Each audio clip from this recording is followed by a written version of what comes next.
Shalom, jumpa kembali dalam Bina Iman. Saya yakin kita semua sehat dalam keadaan penuh sukacita karena Tuhan yang memberikan sukacita kepada kita. Hari ini kita akan belajar dari Titus 1 ayat 15. Bagi orang suci semuanya suci, tetapi bagi orang najis dan bagi orang yang tidak beriman, suatu pun tidak ada yang suci, karena baik akal maupun suara hati mereka najis. Ada dua golongan orang yang dijelaskan dalam ayat ini. Golongan yang pertama adalah golongan orang yang suci. Golongan yang kedua adalah golongan orang yang tidak suci. Paulus menuliskan kepada Titus dan mengharapkan agar Titus dan juga kita semua masuk dalam golongan orang yang suci. Golongan yang pertama adalah golongan orang yang suci.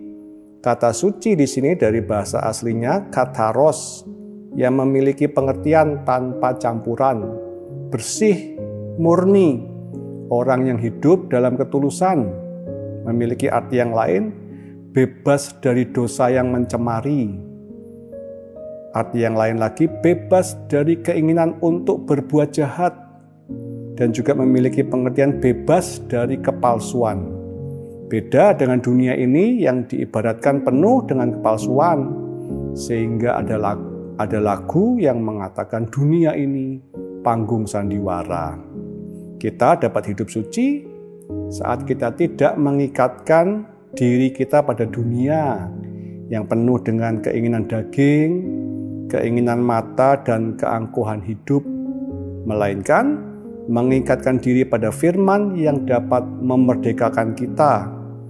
Ditulis dalam Yohanes 8 ayat 32. Dan kamu akan mengetahui kebenaran, yaitu firman, dan kebenaran itu akan memerdekakan kamu. Golongan yang kedua adalah golongan orang yang tidak suci. Dijelaskan dalam Titus 1 ayat 15 ini adalah orang-orang yang pertama najis, memiliki pengertian orang-orang yang moralnya terkontaminasi, yang tercemar, kotor secara moral, melakukan pelecehan, melakukan penggelapan, melakukan penyimpangan, dan lain sebagainya.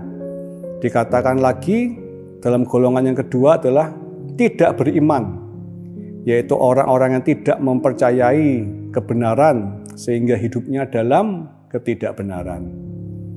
Orang yang termasuk dalam golongan ini adalah akal atau pikirannya kotor, selalu memikirkan perkara-perkara yang tidak baik, memikirkan pikiran yang kotor, yang negatif.